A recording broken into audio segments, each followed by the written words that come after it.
भूगोल या विषयाचे प्रश्न आपण बघणार आहोत. पहिला प्रश्न बघा, माहिती दिलेली आहे आणि नदी कोणती ते ओळखायची आहे.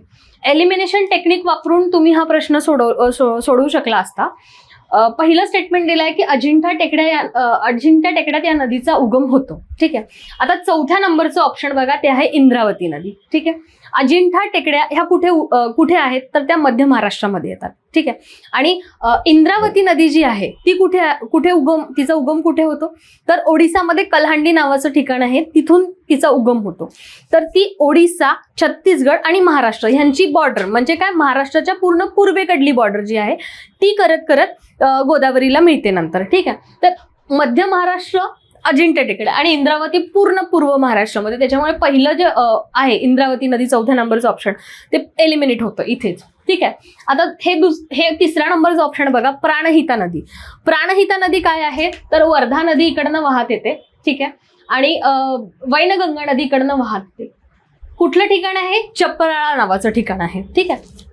इथे दोन नदींचा संगम होतो, इथून ती एकत्रित जी वाहत जाते त्या प्रवाहाला प्राणहिता म्हणतात. म्हणजे प्राणहितेचा उगम होतो का नाही तर दोन नद्यांच्या संगमाला जो प्रवाह पुढे वाहतो त्याला प्राणहिता म्हणतात. त्याच्यामुळे हे ऑप्शन पण इथे कट होते. ठीक आहे. आता बघा, हे दुसरं स्टेटमेंट, ही नदी वाशिम आणि यवतमाळ जिल्ह्याच्या सीमा निश्चित करते.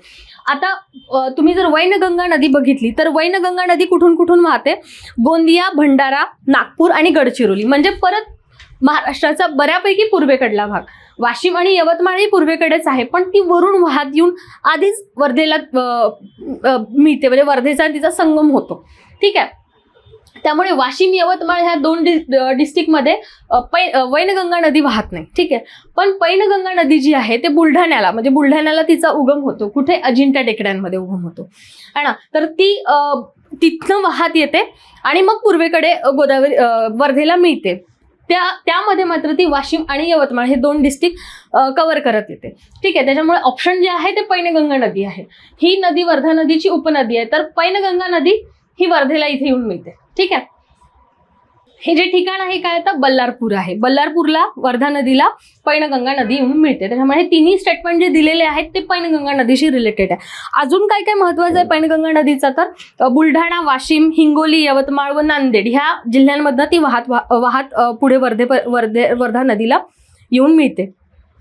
पूस, अरुणावती, अडाण, विदर्भा, खुनी, वाघाडी या तिच्या उपनद्या आहेत. ठीक आहे. दक्षिणेकडून तिला कयाधू नदी मिळते.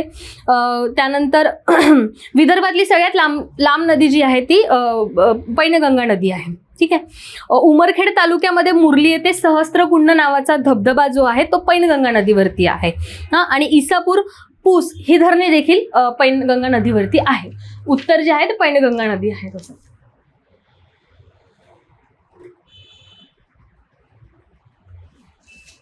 दुसरा प्रश्न बघा, मायणी पक्षी अभयारण्याबद्दल विचारला आहे. ठीक आहे. हे पक्षी अभयारण्य सांगली जिल्ह्यात आहे. तर हे जे आहे सांगली हे चुकीचं आहे. सांगली नसून साताऱ्याला आहे. किती दूर आहे तर 71 किलोमीटर दूर आहे. साताऱ्यापासून 71 किलोमीटरला हे मायणी पक्षी अभयारण्य आहे. आणि कुठले कुठले महाराष्ट्रात अभयारण्य आहे तर माळढोक आहे सोलापूरला, नांदूर मधमेश्वर आहे नाशिकला, निफाडला, कर्नाळा आहे पनवेलला, जायकवाडी आहे पैठणला. कर्नाळा जे आहे ते महाराष्ट्राचं पहिलं पक्षी अभयारण्य आहे. ठीक आहे. हे जे अभयारण्य येतं मायणी हे कुठं येतं तर वडूज फॉरेस्ट रेंज जे आहे त्या वडूज फॉरेस्ट रेंजमध्ये हे अभयारण्य येतं. ठीक आहे. इंदिरा गांधी पक्षी अभयारण्य असे नाव देण्यात आले आहे. खतीब सरांच्या पुस्तकामध्ये हे दिलेलं आहे. इंदिरा गांधी पक्षी अभयारण्य असं अलीकडेच मायणी पक्षी अभयारण्याला नाव देण्यात आलेलं आहे. ठीक आहे. त्यानंतर या अभयारण्यात सायबेरिया आणि आशिया खंडाच्या अतिदूर भागातून आलेले स्थलांतरित पक्षी असतात. कुठले कुठले पक्षी असतात तर ब्राह्मिणी डक्स असतात, ब्लॅक इबीस असतं, फ्लेमिंगो असतात, किंगफिशर, स्पूनबिल्स, पेंटेड स्ट्रॉक असे काही पक्षी आहेत जे सायबेरिया इथून स्थलांतरित करून या अभयारण्यामध्ये येत असतात. ठीक आहे. तर याचं जे उत्तर आहे ते बी आणि सी बरोबर असं होतं. ठीक आहे. म्हणजे दुसरं ऑप्शन होतं. ठीक आहे.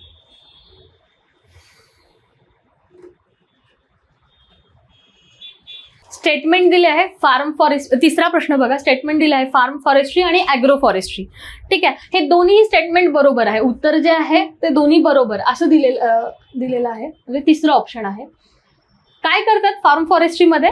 शेताच्या बांधावर, घराभोवती, विहिरीभोवती, म्हणजे तुमचं जे शेत असेल त्या शेताच्या भोवती, किंवा मग शेतात घर असेल त्या घराच्या भोवती, विहिरीभोवती, शेतातल्या विहिरीच्या भोवती योग्य प्रकारची झाडे लावतात. इंटेन्शन काय आहे हे फार्म फॉरेस्ट्रीचं? तर कमर्शियल आणि नॉन कमर्शियल असं दोनही आहे. कमर्शियलमध्ये काय प्रोडक्शन असतं, तर टिंबर जे आहे, टिंबरचा जे यूज करतात लाकूड उद्योगामध्ये, त्या टिंबरचं उत्पादन घेता येतं ॲज अ कमर्शियल. आणि जर नॉन कमर्शियल त्याचं इंटेन्शन असेल तर काय, तर ग्राउंड वॉटर कंट्रोल करण्यासाठी, किंवा सॉइल पोल्युशन रोखण्यासाठी, जमिनीची धूप रोखण्यासाठी, या सगळ्या गोष्टींसाठी म्हणून फार्म फॉरेस्ट्री, झाडं लावून जमिनीची धूप रोखण्याचं वगैरे ते त्याच्यामध्ये इंटेन्शन असतं. ठीक आहे. दुसरं जे आहे ते आहे ॲग्रो फॉरेस्ट्री. शेताकडे असलेल्या पडीक किंवा लागवडीखालील जमिनीतही झाडे. यात काय होतं, ॲग्रो फॉरेस्ट्रीमध्ये उतारावरच्या शेती असतात. ठीक आहे. त्या शेती जेव्हा त्याचं उत्पादन क्षमता संपून गेलेली असते, की अशी तुमची पडीक जमीन असेल ज्यावर तुम्ही शेतीही करत नाही आणि आता त्यात उत्पादन घेत नाही आणि ती पडलेली आहे, तर अशा जमिनीची धूप खूप जास्ती प्रमाणात होते. मग अशा ठिकाणी तुम्ही वनीकरण करून खूप सारे झाडं लावून तिथे एकतर जमिनीची धूप रोखू शकता आणि झाडं पण लावू शकता. त्याच्यामध्ये तुम्ही फळांची झाडं किंवा मग फुलांची झाडं असं पण लावू शकता, किंवा वनीकरण जे असतं, मोठी झाडं लावून वनीकरण करण्याचं काम ते पण करता येत असतं. याचे फादर कोण आहे, तर PK रामचंद्र नायर, केरळाचे आहेत ते. त्यांनी ॲग्रो फॉरेस्ट्री ही कन्सेप्ट इंट्रोड्यूस केली होती. ठीक आहे. त्याचे उत्तर दोन्ही बरोबर असं दिलेलं आहे.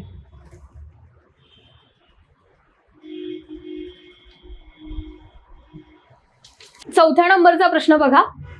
ए स्टेटमेंट आहे, मुंबई भुसावळ नागपूर हा लोहमार्ग थळघाटातून गेलेला आहे. लोहमार्ग विचारलेला आहे, म्हणजे मुंबईवरून निघालेली ट्रेन जर नागपूरला जात असेल तर ती थळघाटातून जाते असं त्यांचं म्हणणं आहे. तर हे बरोबर आहे का? तर हो, बरोबर आहे. मुंबईवरून नाशिकला जायला निघाला की थळघाटातून तुम्ही जाता, तुम्हाला थळघाट लागतो. ठीक आहे. आता मुंबई भुसावळ नागपूर लोहमार्ग जो आहे त्याची ट्रेन रूट काय असते, तर मुंबई, नाशिक, मनमाड, भुसावळ आणि मग पुढे नागपूर असा तो रूट आहे. म्हणजे नाशिकला जावं लागतं मुंबईवरून निघाला की. त्याच्यामुळे थळघाट हा लोहमार्गात पण लागतो आणि रस्त्यांच्या मार्गामध्ये देखील लागतो. जर तुम्ही पुण्यावरून नागपूरला जात असाल तर मात्र तुम्हाला थळघाट लागणार नाही, कारण तुम्ही नाशिकला न जाता काय करता, नगरवरून, म्हणजे पहिले तुम्ही पुण्यावरून उलटं जायला लागतं दौंडपर्यंत, दौंडपासून मग नगर नंतर परत मग मनमाडपासून भुसावळपासून नागपूर. म्हणजे मनमाड हे स्टेशन असं आहे पुढे नाशिक नंतरचं आणि नगर नंतरचं, की तुम्ही मुंबईवरून जरी निघालात किंवा पुण्यातून जरी निघाला रेल्वे थ्रू तर तुम्हाला मनमाड लागतं. ठीक आहे. तर हे स्टेटमेंट बरोबर आहे पहिलं. आता पुणे महाड हा रस्ता पसरणी घाटातून गेलाय, तर पुणे महाड हा रस्ता म्हणजे तुम्ही पुण्यावरून निघाला महाडला जायला, तर पसरणी घाट न लागतं तुम्हाला वरंधा घाट लागतो. वरंधा घाटातून जर तुम्ही पुण्यावरून निघाला आणि वरंधातनं खाली उतरल्या शिवतरगड लागतं तुम्हाला. एक छोटंसं गाव आहे, त्या गावामध्ये रामदास स्वामींची मोठी समाधी आहे गुहेमध्ये. तर तो जो घाट आहे पुण्यावरून महाडला जातानाचा तो वरंधा घाट आहे. पसरणी घाट कुठे लागतो तर मग तुम्हाला, तर पसरणी घाट हा जो आहे, जर तुम्ही पाचगणीवरून पाचगणीवरून वाईकडे येत असाल तर तो पाचगणी वाईमधला जो रस्ता आहे, घाट आहे, तो कोणता आहे, तर पसरणी घाट आहे. त्याच्यामुळे हे स्टेटमेंट जे आहे हे चुकीचं आहे. कराड पाटण चिपळूण हा मार्ग कुंभार्ली घाटातून गेलेला आहे, तर हे वाक्य बरोबर आहे. कराड पाटण चिपळूण मार्ग कुंभार्ली घाटातून जातो. दुसरे कुठले महत्वाचे घाट आहे, तर कसारा घाट आहे, मुंबई नाशिक म्हणजेच त्याला थळघाट आहे. बोरघाट आहे, पुण्याच्या वायव्येला आहे. मुंबई पुणे म्हणजे पुण्यावरून मुंबईला जाताना बोरघाट लागतो. करूळ घाट कोल्हापूर, गगनबावडा राजापूर. आंबा घाट आहे कोल्हापूर रत्नागिरी आणि फोंडा घाट आहे सावंतवाडी गोवा. ठीक आहे. हे महत्वाचे घाट आहेत. घाट लक्षात करत असताना, कारण आयोगाने प्रत्येक वेळी घाटावरती प्रश्न विचारलेले आहे, म्हणजे एक सोडून एक एक्झाम जरी तुम्ही बघितली तर घाटावरचे प्रश्न तुम्हाला बघायला मिळतात. तर घाटांचा अभ्यास करताना त्यांची जिल्हे कुठले आहेत, कुठल्या कुठल्या जिल्ह्यांना कनेक्ट करतात, कुठल्या कुठल्या 2 गावांना किंवा शहरांना कनेक्ट करतात, कुठल्या डोंगर रांगेमधून घेतलाय, डिस्टन्सवर फार प्रश्न नाही विचारले पण तरी त्यांचं डिस्टन्स काय आहे, या एक 4-5 बाबी जरी तुम्ही व्यवस्थित रटून ठेवल्या किंवा लक्षात ठेवल्या आणि दुसरं असं की त्यांचा उत्तर दक्षिण क्रम काय आहे तो जरी एकदा बघितला तर घाटावरचे प्रश्न नेहमी तुम्हाला सुटतील. ठीक आहे, त्याचं जे उत्तर आहे ते ए आणि सी बरोबर असं उत्तर आहे.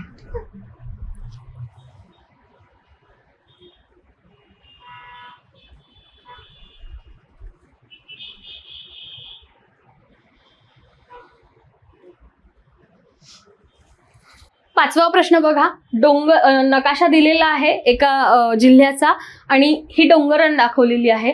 तर कुठली डोंगर रांग आहे ती तुम्हाला सांगायची आहे. ठीक आहे, आता सौदी सरांच्या पुस्तकांमध्ये हे जे तुम्ही मॅप्स बघितले म्हणजे प्रत्येक जिल्ह्यावर मॅप ते त्यांनी दिलेले आहेत, ऑलरेडी दिलेले आहे. तुम्ही तुमच्या पद्धतीने त्या मॅपच्या शेपवरून तुमच्यासाठी म्हणून लक्षात ठेवू शकतात की तो मॅप कुठल्या शेपचा आहे. म्हणजे समजा हा सोलापूर जिल्हा आहे आणि मला फील होत असेल की हा स्टारफिश सारखा किंवा अमिबा सारखा आहे तर मी त्याला लक्षात ठेवून ठेवेल. ठीक आहे, तर हे करायचं म्हणजे मॅप्स नेहमी लक्षात राहतात आपल्याला की कुठल्या जिल्ह्याचे आहेत. ठीक आहे, सोलापूर जिल्ह्यामध्ये जर तुम्ही बघितलं तर 2 महत्वाच्या डोंगर रांगा आहेत. त्याच्यामध्ये महादेव डोंगर रांग आहे जी इथे येते. ठीक आहे, म्हणजे बऱ्यापैकी सोलापूर जिल्ह्याच्या पूर्वेला, आणि ही जी डोंगर आहे ती हे रामलिंगचे डोंगर आहे. ठीक आहे, म्हणजे कुठल्या भागात आहे तर ईशान्य भागामध्ये आहे. आता या मॅप्सनुसार अजून काय करता येईल तुम्हाला तर हे पण लक्षात ठेवता येईल की आजूबाजूला कुठल्या जिल्ह्यांनी कव्हर केलेलं आहे. ठीक आहे, म्हणजे खाली इथे सांगली आहे, त्यानंतर इथे जर तुम्ही बघितलं तर सातारा आहे, इथे बारामती आहे, इथे अहमदनगर आहे आणि इथे औरंगाबाद आहे. म्हणजे ईशान्येला औरंगाबाद आहे. तर अशा मॅप्स थ्रू तुम्ही ते पण लक्षात ठेवू शकता.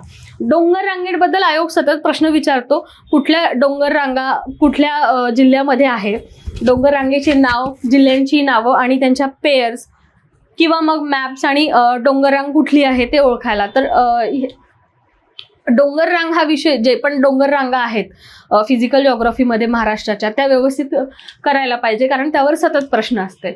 आता हे जे रामलिंगचे डोंगर आहे ना हे सोलापूर सोबतच उस्मानाबादमध्ये पण थोड्या प्रमाणात आहेत, पसरलेले आहेत.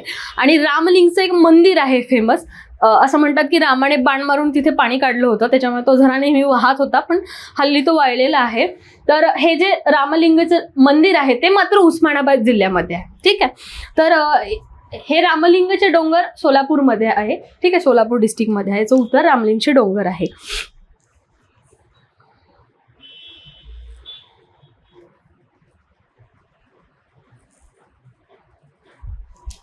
सहावा प्रश्न बघा, डॉक्टर त्रिवार्था यांनी हवामानाचं जे विभाजन केलं आहे वेगळ्या वेगळ्या पार्ट्समध्ये, तिथल्या आर्द्रतेनुसार किंवा मग पावसाच्या प्रमाणानुसार किंवा तापमानाच्या प्रमाणानुसार, तर महाराष्ट्राचं डिस्ट्रीब्युशन त्यांनी कसं केलं आहे, महाराष्ट्रात हवामानाचं डिस्ट्रीब्युशन कसं केलं आहे त्याच्यावरचा हा प्रश्न आहे. तर तिन्ही स्टेटमेंट हे जे आहेत ते योग्य आहेत.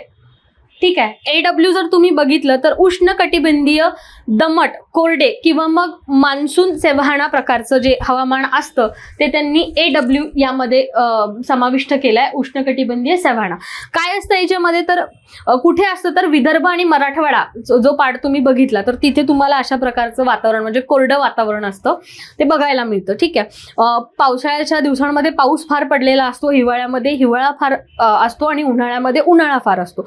तिन्ही ऋतू एक्स्ट्रीम असतात. एक्स्ट्रीम म्हणजे बाकीच्या जो प्रदेश असेल त्याच्या कंपॅरेटिव्हली ते जास्ती असतात. ठीक आहे, हिवाळा 20 डिग्री सेल्सिअस दरम्यान असतो, म्हणजे तेवढा टेम्परेचर खाली जातं.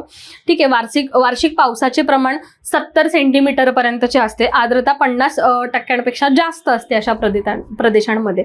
ठीक आहे, तर मध्य महाराष्ट्र जो आहे म्हणजे मराठवाड्याचा जो प्रदेश आहे आणि विदर्भ, तिथे तुम्हाला हे उष्णकटिबंधीय सेव्हाना प्रकारचं हवामान बघायला मिळेल. ठीक आहे, दुसरं आहे AM, त्याच्यामध्ये त्यांनी उष्णकटिबंधीय पावसाळी मान्सून सांगितलं आहे. कुठे येईल तर कोकण, पुण्याचा पश्चिम भाग, कोल्हापूर सांगलीचा जो पश्चिम भाग आहे तो आणि कोकणचा पार्ट. म्हणजे काय तर पावसाळ्यामध्ये खूप पाऊस पडतो आणि वातावरण जे आहे ते बऱ्यापैकी दमट असतं. ठीक आहे, तर असा जो पार्ट असतो म्हणजे आर्द्रता 50% वगैरे असते आणि पावसाचं प्रमाण जे आहे ते 100% जास्ती असतं. कम्पॅरेटिव्हली जे दैनिक तापमान कक्षा आहे ती इतर प्रदेशापेक्षा कमी असते. म्हणजे काय, तर दिवसाचं आणि रात्रीचं टेम्परेचर त्याच्यामधला जो डिफरन्स आहे तो कमी असतो. ठीक आहे, त्याच्यामध्ये हे AM मध्ये उष्णकटिबंधीय पावसाळी मान्सून प्रदेश मोडतो. तिसरा आहे BSH, त्याच्यामध्ये शुष्क निमओसाड उष्णकटिबंधीय प्रदेश मोडतो. तर खानदेश, पश्चिम महाराष्ट्र म्हणजे पर्जन्य छायेचा जो प्रदेश येतो तो जिकडे वार्षिक पर्जन्य कमी असतं, 60 ते 70 डिग्रीच्या मध्ये असतं, आर्द्रता जी आहे ते 50%पेक्षा कमी असते, असा जो प्रदेश आहे तो या BSH मध्ये मोडतो, शुष्क निमओसाड उष्णकटिबंधीय. ठीक आहे, खानदेश, पश्चिम महाराष्ट्र हा जो भाग आहे तो यामध्ये मोडला जातो. तर तिन्ही उत्तर याचे बरोबर आहेत.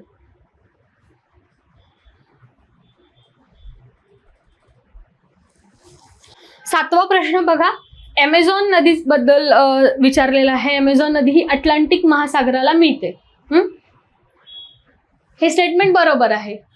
ॲमेझॉन नदीचा उगम कुठं होतो, तर अँडीज पर्वतामध्ये. अँडीज पर्वत कुठे आहे, दक्षिण अमेरिकेचा जो पश्चिमेकडला समुद्र किनारा आहे त्या समुद्र किनाऱ्याला समांतर अशी अँडीज पर्वतरांग पसरली आहे आणि त्या अँडीज पर्वत रांगेमध्ये पेरूला ॲमेझॉन नदीचा उगम होतो. आपण पहिले ॲमेझॉन नदीबद्दल थोडं बघू. लॉरिकोचा असा सरोवर आहे, त्या सरोवरातून ह्या नदीचा उगम होतो. ठीक आहे, पेरूमधील इकिटॉस शहरापर्यंत या नदीला रिओ मॅरनॉन या नावाने ओळखले जाते. जगातील एकूणच 20% पाणी म्हणजे नदी थ्रू जेवढं पाणी वाहून आणलं जातं तेवढं 20% पाणी एकट्या ॲमेझॉन नदीमध्ये वाहता येते. काही ठिकाणी या नदीची रुंदी इतकी जास्ती आहे की पलीकडला किनारा दिसतच नाही. म्हणजे समुद्रावर जसं तुम्ही असता की पलीकडला किनारा दिसत नाही, नदीचं पात्र छोटं असतं, म्हणजे या काठावरून त्या काठावर तुम्हाला दिसतं. भले काही नद्यांचं मोठं असतं तर दूर दिसतं, पण दिसतं. पण ॲमेझॉन नदीचं काही ठिकाणी इतकं रुंद पात्र आहे, 120 किलोमीटरपेक्षा वगैरे जास्त, की तिथे पलीकडचा किनारा तुम्हाला दूरपर्यंत दिसत नाही. त्याच्यामुळे या नदीला समुद्र नदी असं सुद्धा म्हणतात. ठीक आहे, दुसरं काय, तर जपुरा, निग्रो, ब्राको आणि रिजो या तिच्या डाव्या तीरावरच्या नद्या आहेत. ठीक आहे, झिंगू, तापजोस, मंदिरा, पुरुष, अकेयली या तिच्या उजव्या तीरावरच्या नद्या आहेत. पेरू जो देश आहे त्या देशामध्ये जेव्हा त्याचं वरचं जे खोरं आहे म्हणजे जिकडे उगम होतो त्या उगमापासून काही अंतरापर्यंत म्हणजे या नदीचं जे वरचं खोरं आहे तिथे इंका नावाची जगप्रसिद्ध संस्कृती ती उदयास आलेली आहे. ठीक आहे, आणि ब्राझीलच्या किनाऱ्यावर म्हणजे ती वाहत येते. कुठनं खोरं कुठल्या देशांचं इन्व्हॉल्व्ह होतं, तर पेरू, ब्राझील, कोलंबिया, इक्वेडॉर, त्यानंतर व्हेनेझुएला या सगळ्या जे देश आहेत या देशांना ती कव्हर करते. ठीक आहे, आता ब्राझील किनाऱ्यावरती काबुनाटे आणि पोंता तिजोका शहराजवळ ही नदी दक्षिण अटलांटिक महासागराला मिळते. ठीक आहे, तर दक्षिण अटलांटिक महासागराला ही नदी मिळते. आता प्रश्न आहे की ॲमेझॉन नदीच्या मुखाशी अनेक वितरिका तयार झाल्या आहेत. तर हे स्टेटमेंट चुकीचं आहे. ॲमेझॉन नदीचं एक वेगळं ड्रेनेज पॅटर्न आहे. इतर नद्या ज्या प्रकारे वितरिका तयार करतात जेव्हा त्या कुठल्याही सागराला मिळतात तेव्हा काय होतं, आता तुम्ही गंगा नदी किंवा गोदावरी नदी जर बघितला तर त्या बंगालच्या उपसागराला जाऊन मिळतात. काय होतं, तिथे मोठा डेल्टा फॉर्म झालेला आहे. का बरं, तर त्यांच्या ट्रिब्युटरीज खूप जास्ती आहेत त्या पार्टमध्ये. काय होतं की नद्या ह्या खूप मोठ्या प्रमाणात गाळ वाहून आणतात. ठीक आहे, पण जेव्हा त्या पर्वतावरून पठारावर येतात तेव्हा त्यांची स्पीड स्लो होते आणि जेव्हा त्या वृद्ध अवस्थेत जातात म्हणजे काय, तर समुद्राच्या जवळपासचा जो एरिया असतो तेव्हा त्या वृद्ध अवस्थेत जातात तेव्हा त्या खूप स्लो झालेल्या असतात. स्लो झाल्यामुळे काय होतो की तो गाळ साचतो आणि फाटा फुटतो. म्हणजे त्या पाण्याला म्हणजे जो प्रवाह असतो त्याला फाटा फुटतो आणि परत दुसरा प्रवाह तयार होतो.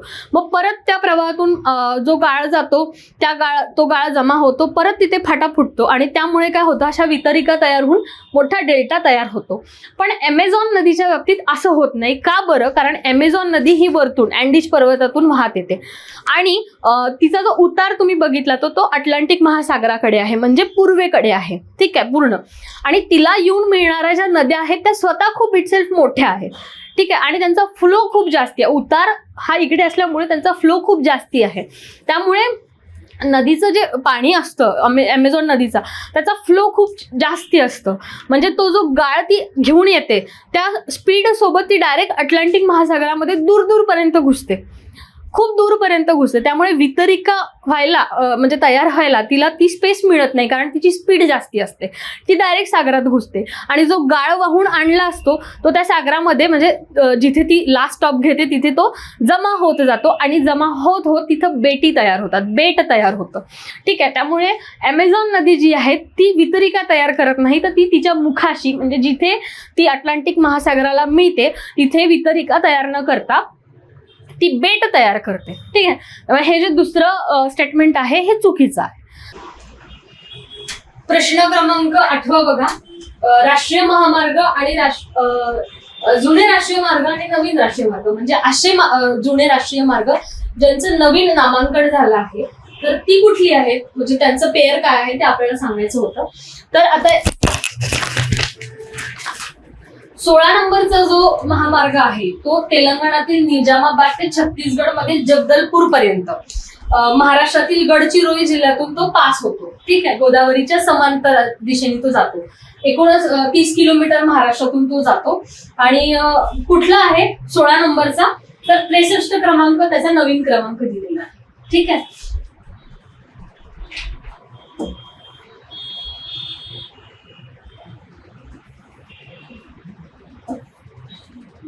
आता हा जो NH13 आहे ना ह्याचा नवीन क्रमांक काय आहे तर 169. म्हणजे 169 मध्ये असा मेजर पार्ट जो आहे तो नॅशनल हायवे नंबर 13चा आहे. याशिवाय पण नॅशनल हायवे 13 जो आहे तो कुठे कुठे गेलाय तर नॅशनल हायवे 52 आणि नॅशनल हायवे 50 असे हे 2 क्रमांक आहे, नवीन क्रमांक आहे, म्हणजे नवीन नाम दिलं आहे त्याला. त्यामध्ये पण याचा थोडा थोडा पार्ट इन्क्लूड आहे, पण 169 जे आहे त्याच्यामध्ये मेजर पार्ट नॅशनल हायवे 13चा इन्क्लूड केलेला आहे. ठीक आहे, नॅशनल हायवे 13 जे आहे ते सोलापूर ते कर्नाटकातील चित्रदुर्ग पर्यंत जातो. सोलापूर, विजापूर, हॉस्पेट, चित्रदुर्ग असा तो गेलेला आहे. तर उत्तर जे आहे 13चं 169 आहे. 17 नंबरचा जो आहे त्याचा नवीन क्रमांक आहे नॅशनल हायवे नंबर 66. पनवेल ते कर्नाटकातील मँगलोर पर्यंत तो गेलेला आहे. ठीक आहे, पनवेल, पेण, महाड, चिपळूण, राजापूर, सावंतवाडी, पणजी असा त्याचा प्रवास आहे. MH482 जवळपास एकूण किती 482 किलोमीटरचा या नॅशनल हायवेचा प्रवास आहे. कोकण, रायगड, रत्नागिरी, सिंधुदुर्ग या जिल्ह्यांमधून महाराष्ट्राच्या नॅशनल हायवे 17 पास होतो. ठीक आहे, उत्तर जे आहे नवीन क्रमांक काय आहे तर नॅशनल हायवे 66 असं दिलेलं आहे. आता हे NH7चं काय आहे तर नवीन क्रमांक त्याचा 44 आहे, नॅशनल हायवे नंबर 44 असं दिलेलं आहे. वाराणसी, बँगलोर, कन्याकुमारी हा त्याचा मार्ग आहे. आणि नागपूर जे आहे या शहरातून तो जातो नॅशनल हायवे नंबर 7 जो आहे. महाराष्ट्रातील जी लांबी आहे टोटल ती 232 किलोमीटर इतकी आहे. आणि नागपूर, वर्धा, यवतमाळ हे सगळं पण त्याच्यामध्ये आहे, म्हणजे नागपूर, वर्धा, यवतमाळ हे क्रॉस करत तो हायवे जातो. ठीक आहे, उत्तर जे आहे ते कुठलं आहे याचं 2ऱ्या नंबरचं.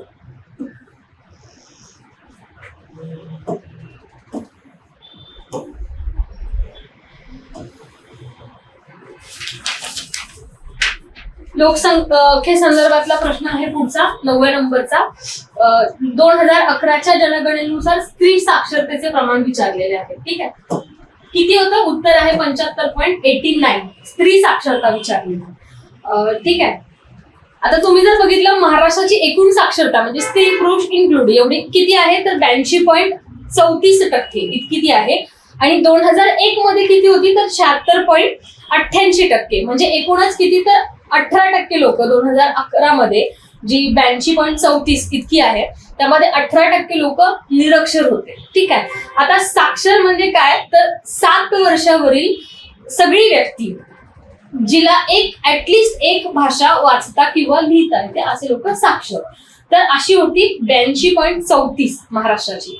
ठीक आहे, म्हणजे 18% लोक अशी होती ज्यांना एकही भाषा 7 वर्षाच्या वरील असे लोक होते ज्यांना एकही भाषा लिहिता किंवा वाचता येत नव्हती. ठीक आहे. भारताची किती आहे एकूण साक्षरता, तर 72.98 एवढी आहे.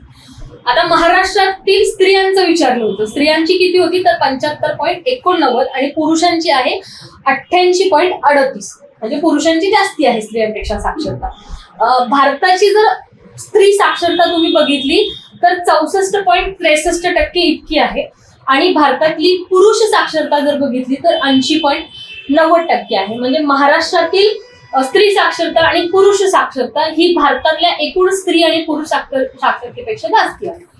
ठीक आहे. स्त्री साक्षरतेमध्ये पहिल्या नंबरचा जो जिल्हा आहे महाराष्ट्रातला तो कुठला आहे तर मुंबई उपनगर.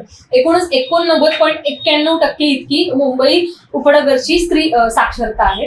त्यानंतर मुंबई शहर आहे, नागपूर आहे, अकोला आहे आणि अमरावती असे हे पहिले 5 जिल्हे आहेत. ठीक आहे. सगळ्यात कमी कोणाची आहे तर नंदुरबार जिल्ह्याची दिलेली आहे 64.4% साक्षरता. तर उत्तर जे आहे ते हे आहे.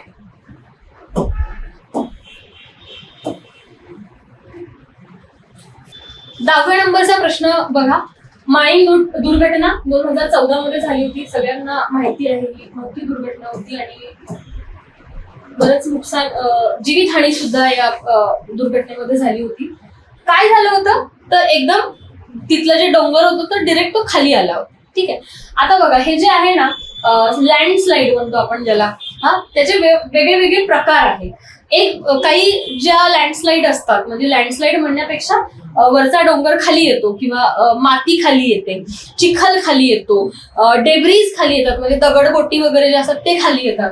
तर 2 गोष्टी त्याला एक असतं, तिथलं वेदर, तिथलं क्लायमेट कसं आहे. जास्त पाऊस असणाऱ्या ठिकाणी ह्या ज्या शक्यता आहेत त्या जास्ती असतात. पाण्यात तिथला जो दगड किंवा माती असते त्यामध्ये पाणी मुरतं, संपृक्त होते तिथली माती आणि ती ढिल्ली होते म्हणून ती खाली वाहत येते. आणि दुसरं आहे ग्रॅव्हिटेशन. ग्रॅव्हिटेशनच्या फोर्समुळे पण ती खाली येते.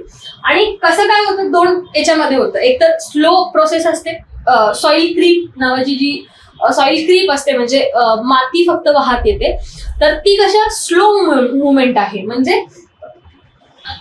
एक असते स्लो आणि दुसरी आहे रॅपिड. ठीक आहे.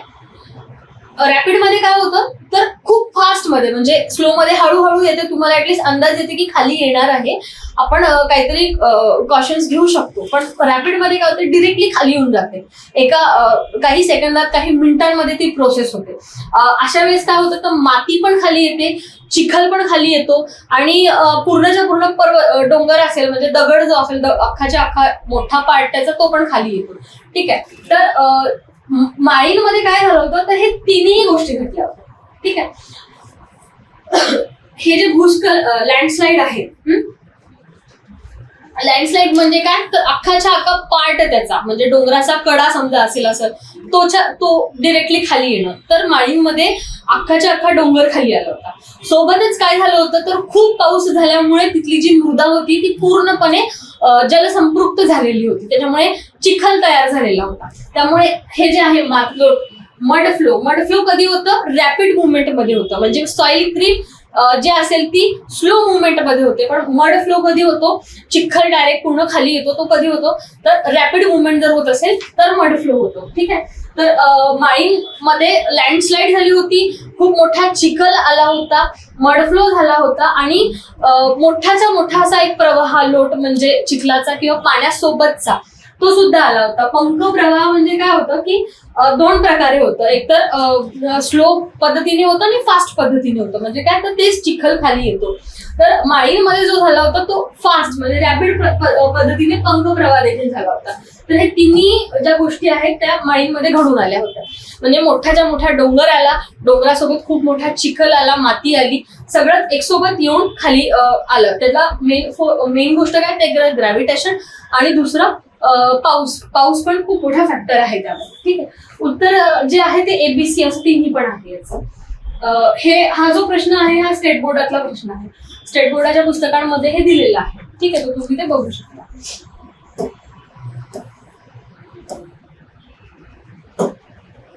चुकीची जोडी ओळखायची आहे. 11वा प्रश्न बघा. चुकीची जोडी ओळखायची आहे. सामुद्रधुनी दिलेली आहे आणि रिलेटेड समुद्र कुठल्या म्हणजे 2 कुठल्या समुद्रांना ती कनेक्ट करते हे दिलेलं आहे. ठीक आहे. ह्या तिन्ही ज्या आहेत त्या चारीच्या जाती ज्या आहेत त्या हिंदी महासागरातल्या समुद्रधुनी आहेत. पहिली जी आहे होर्मुझ ही पर्शियाचे आखात, अरबी समुद्र, ह्या दोन जे छोटे छोटे समुद्राचे भाग आहेत त्यांना कनेक्ट करते. काय होतो याचा अर्थ होर्मुझचा?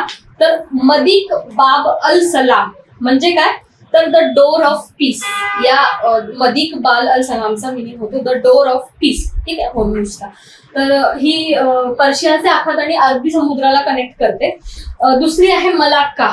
Malacca Malaysia, narrow stretch of water, म्हणजे नॅरो स्ट्रेच ऑफ वॉटरला मलेशियामध्ये जे आहे त्या पार्टमध्ये मलाक्का म्हणतात, त्याच्यावरून हे नाव ठेवलं आहे.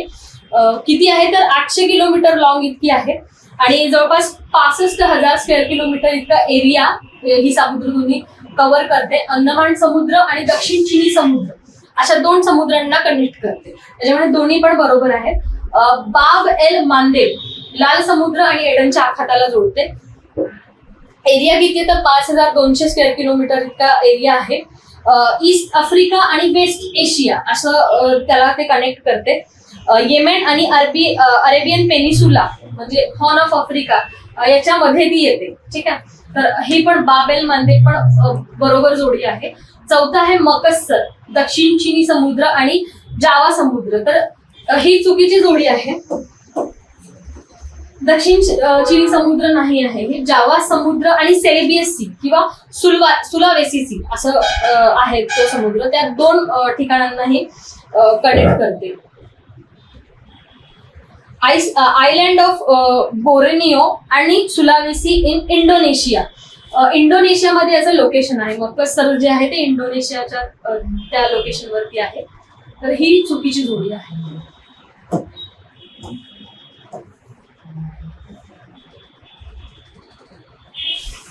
परत घाटा संदर्भाचा प्रश्न आहे. उत्तर दक्षिण क्रम विचारला आहे दोन्ही या घाटांचा. कसा आहे तो? पहिले थळघाट आहे. ठीक आहे, थळघाटानंतर बोरघाट म्हणजे हा पहिला नंबरचा म्हणजे ए पहिल्यांदा आहे. बोरघाट नंतर वरंदा घाट येतो. वरंदा नंतर कुंभारली, त्यानंतर आंबा, फोंडा घाट आणि आंबोली घाट असा याचा क्रम आहे. ठीक आहे, तर तिसऱ्या नंबरचं उत्तर आहे. तुम्ही जर बघितलं तर हे क्लिअरली लक्षात येतं की ऍटलिस्ट फोंडा, आंबोली आणि आंबा हे तिन्ही घाट खाली आहेत, म्हणजे दक्षिण कोकणात आहे. आणि बोरघाट हे वरती आहे सगळ्यात, है ना. म्हणजे कुठे कुठे कनेक्ट आहे बघा. आता तुम्ही बोरघाट जो आहे तो रायगड जिल्ह्यामध्ये येतो.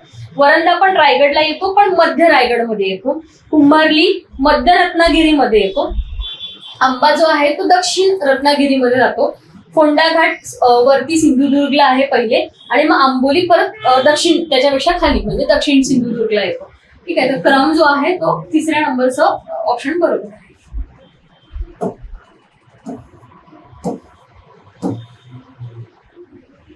13वा प्रश्न बघा.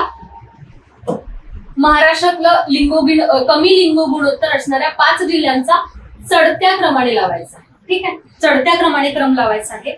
म्हणजे काय तर सगळ्यात पहिले म्हणजे शेवटचे जे 5 जिल्हे आहेत त्याच्यामध्ये सगळ्यात शेवटचा पहिली येईल आणि त्यानंतर 5व्या नंबरचा जो असेल तो असेल. याचं ऑप्शन जे आहे ते दुसरं आहे. मुंबई शहरचं जे लिंग गुणोत्तर आहे ते 832 आहे. त्यानंतर मुंबई उपनगरचं 860 आहे. ठाण्याचं 886 आहे. पुण्याचं 915 आणि बीड 916. हे सगळ्यात खालचे 5 जिल्हे आहे लिंग गुणोत्तराबद्दल महाराष्ट्राचे. महाराष्ट्राचं एकूण लिंग गुणोत्तर किती आहे तर 929 इतकं आहे 2011च्या जनगणनेनुसार. आणि 2001च्या जनगणनेनुसार पाहिलं तर 922 इतकं आहे. ठीक आहे, पहिले 5 जिल्हे कोणते आहेत तर रत्नागिरी आहे, सिंधुदुर्ग आहे, गोंदिया आहे, सातारा, भंडारा. रत्नागिरीचं 1122 इतकं आहे, सिंधुदुर्गचं 1036, गोंदियाचं 999, साताऱ्याचं 988 आणि भंडाऱ्याचं 982 इतकं लिंग गुणोत्तर आहे. तर ऑप्शन जे आहे ते दुसरं आहे. 14व्या नंबरचा प्रश्न बघा. डॅम विचारलेला आहे, धरणं आणि कुठल्या नदीवर आहे ते विचारलेलं आहे. तर हे मेल्लूर नसून मेत्तूर आहे. आपण करेक्शन केलं होतं मागेच. ठीक आहे, तर हे मेत्तूर धरण कुठे आहे तर कावेरी नदीवरती आहे. ठीक आहे, 1934 साली याची बांधणी झालेली आहे. हाईट किती आहे 120 फूट उंच म्हणजे 37 मीटर उंच इतकं आहे. लांबी जी आहे ते 1700 मीटर इतकी आहे. काबिनी डॅम आणि कृष्णा राजसागर डॅम ह्यांचा जो कॅचमेंट एरिया आहे याला मेत्तूर डॅमला कव्हर करतो. म्हणजे मेत्तूर डॅमला याच्यातनं पाणी पुरवठा होतो मोठ्या प्रमाणावरती. ह्या मेत्तूर डॅमवरती इलिस पार्क हे फेमस पार्क आहे आणि एकूणच तमिळनाडूचे 12 डिस्ट्रिक्ट्सला या डॅम थ्रू पाणी पुरवलं जातं. ठीक आहे. कुठे आहे हे मेत्तूर डॅम? तर सालेम डिस्ट्रिक्ट मध्ये आहे, तमिळनाडूच्या सालेम डिस्ट्रिक्ट मध्ये आहे. तर कावेरी नदीवरती आहे. पहिलं ऑप्शन बरोबर आहे. दुसरं आहे हिराकूड, महानदीवरती आहे. संबलपूर पासून 15 किलोमीटर इतक्या अंतरावरती ते आहे. रामसर साईट पण आहे. 12 ऑक्टोबर 2021 मध्ये डिक्लेअर झालं होतं. ठीक आहे. हाईट किती आहे? तर 60.96 मीटर आणि लांबी जी आहे ते 4.8 किलोमीटर इतकी आहे.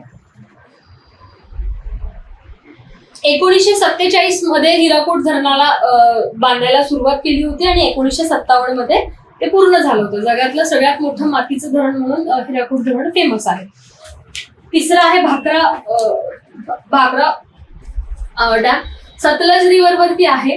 बिलासपूर डिस्ट्रिक्ट मध्ये, बिलासपूर या ठिकाणी हिमाचल प्रदेशमध्ये हे भाकरा जे आहे ते डॅम आहे. ठीक आहे. चौथं बघा, सलाल चिनाब नदीवरती आहे. हायड्रो इलेक्ट्रिक पॉवर स्टेशन आहे हे मोठं. रेसाई डिस्ट्रिक्ट जम्मू काश्मीर मधलं, तिथे सलाल नावाचं हे डॅम आहे. आणि इंडस वॉटर जी ट्रिटी झाली होती भारतामध्ये आणि पाकिस्तानमध्ये, तर त्यानंतर बांधल्या गेलेलं जम्मू काश्मीर मधलं पहिलं डॅम आहे. ठीक आहे. हाईट किती आहे? तर 113 मीटर इतकी हाईट आहे आणि लेंथ जी आहे ती 487 मीटर इतकी तिची लेंथ आहे. तर ऑप्शन जे आहे याचे तिसरं ऑप्शन आहे. 15व्या नंबरचा प्रश्न बघा. इथे दिसणार नाही तुम्हाला, तो मोठा करते मी. वेगळ्या वेगळ्या डायग्राम्स दिलेले आहे आणि विचारलं आहे की अपहरण, ठीक आहे, एक्सप्लोएशन हे जे आहे, एक्सप्लोएशन झाल्यावर म्हणजे अपहरण झाल्यावर दगडाचं कुठली आकृती यातली तयार होईल. ठीक आहे, ते विचारलेलं आहे. तर आता बघा, उत्तर जे आहे याचं हे चौथं आहे. ठीक आहे. अपहरण म्हणजे काय? तर एक्सप्लोएशन. काय होतं याच्यामध्ये? दगड जो असतो, ग्रेनाइट सारखे जे दगड असतात त्याच्यामध्ये खनिजाचं प्रमाण मोठ्या प्रमाणावर असतं. जे उष्ण एरियाज असतात, हॉट डेझर्ट्स असतात, अशा ठिकाणी काय होते? दैनिक तापमान कक्षा खूप जास्ती असते. दिवसाचं तापमान खूप उष्ण असतं आणि रात्री एकदम वातावरण थंड होऊन जातं, तापमान खाली जातं. मग अशा वेळेस काय असतं की दगडांमध्ये जे खनिज असतात, ठीक आहे, जास्त टेम्परेचर झालं की ते मेल्ट होतात, एक्सपांड होतात. ठीक आहे. आणि रात्रीच्या वेळेस जेव्हा परत टेम्परेचर कमी व्हायला जातं तेव्हा ते परत खाली जायला लागतात. म्हणजे टेम्परेचर खाली गेलं की ते परत कॉम्प्रेस व्हायला लागतात. हा, तर अशा वेळेस कंटिन्यू दगडांमध्ये काय होतं? एक्सपान्शन आणि कॉम्प्रेशनची प्रोसेस होत राहते. त्यामुळे त्याची जी वरची लेअर असते, म्हणजे दगडाची जी पहिली वरची लेअर असते ती अशी पील व्हायला लागते, म्हणजे सुटायला लागते. समजा तुम्ही कांदा सोलला तर कांद्याची जर तुम्ही पहिलं छिलटं जसं काढता तर तेव्हा ते जसं दिसेल ना तसं तो दगड दिसायला लागतो, म्हणजे त्याची वरची लेअर निघायला लागते. त्याला अपहरण हे म्हणतात. म्हणजेच काय म्हणतात अजून दुसरं? तर peeling off concentrating shell of rock, म्हणजेच काय? तर पील होतं, म्हणजे बाहेर निघतं, एक पोपडा निघतो त्याचा बाहेर. ठीक आहे. तर याला अपहरण म्हणतात, एक्सप्लोएशन म्हणतात. तर त्याची जी आकृती आहे बघा, कांद्याच्या छिलट्यासारखी निघालेली जी आकृती आहे ही 4थ्या नंबरची आकृती आहे.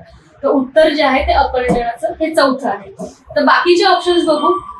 हे पहिलं जे आहे ग्रॅन्युलर डिसइंटिग्रेशन, कणीय विदारण. हे पण असं जिथे उष्ण तापमान असतो ना तिथे दगडांमध्ये खूप प्रेशर क्रिएट होतं, कंटिन्युअसली टेम्परेचरमध्ये चेंज झाल्यामुळे त्यातले जे खनिज असतात ते एक्सपांड होतात, परत कॉम्प्रेस होतात. ह्याच्यामुळे काय होतं की प्रेशर क्रिएट होतं आणि दगड फुटतो. लिटरली असे मोठे मोठे आवाज येतात अशा एरियामध्ये जेव्हा दगड फुटतात तेव्हा त्याचे स्फोट होतात. ठीक आहे. तर ते स्फोट होत होत होत त्याचं विदारण होतं आणि ते एकदम छोट्या छोट्या ग्रॅन्युल्स मध्ये कन्वर्ट होतात, म्हणजे त्याचे असे छोटे छोटे कण तयार होतात. ठीक आहे. तर त्याला ग्रॅन्युलर डिसइंटिग्रेशन म्हणतो. तर ही जी पहिली आकृती तुम्ही बघितली की दगडापासून छोटे छोटे कण तयार होत जातात आणि लिटरली भुगा होतो दगडाचा. ठीक आहे, अशा प्रदेशामध्ये. तर ह्याला काय म्हणतात? ग्रॅन्युलर डिसइंटिग्रेशन, कणीय विदारण. ठीक आहे. तर ही पहिली आकृती जी आहे ती कणीय विदारणाची आहे.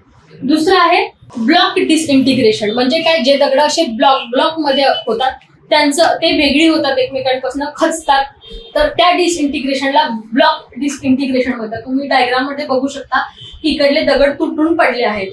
तर सेम जिथे खूप उष्ण तापमान असते किंवा मग खूपच थंड तापमान होतं, म्हणजे काय होतं की सकाळी पाणी मेल्ट होतं, म्हणजे आता समजा उष्ण जर तुम्ही बघितलं की त्यातली जे खनिजे आहेत त्याच्यामध्ये काय होतं तर एक्सपान्शन आणि कॉम्प्रेन्शन अशा दोन प्रोसेस कंटिन्युअसली होतात. सकाळी ते एक्सपांड करतात, रात्री ते कॉम्प्रेस करतात, त्यामुळे प्रेशर क्रिएट होतं. आता ह्या ब्लॉक डिसइंटिग्रेशन मध्ये काय होतं, काही फॉल्ट क्रिएट होतात हळूहळू, मग ते फॉल्ट कडला जो एक पार्ट असतो तो तुटायला लागतो. ठीक आहे, तर ब्लॉक असे त्याचे बाहेर पडल्यासारखे दिसतात. हे झालं उष्ण टेम्परेचरमध्ये. पण जिथे खूप थंड म्हणजे रात्रीच्या वेळेला बर्फ जमायला लागतो आणि दिवसाच्या वेळेला मात्र मेल्ट होतो, पाणी असतं, अशा प्रदेशामध्ये असं जे तापमान असतं तिथे पण हे घडून येतं.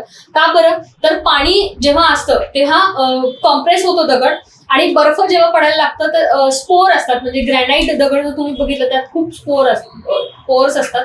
त्या पोर्समध्ये पाणी साचतं, बर्फामुळे त्याला जागा लागते, म्हणून ते एक्सपांड होतात आणि परत पाणी जेव्हा निघून जातं तेव्हा ते परत कॉम्प्रेस होतात. अशामुळे पण प्रेशर क्रिएट होतं आणि त्यामुळे पण हे ब्लॉक डिसइंटिग्रेशन जे आहे ते क्रिएट होतं. ठीक आहे, हे सेकंड जी आहे ती ब्लॉक डिसइंटिग्रेशन, त्याला खंड विखंडन मराठीत असं म्हणतात.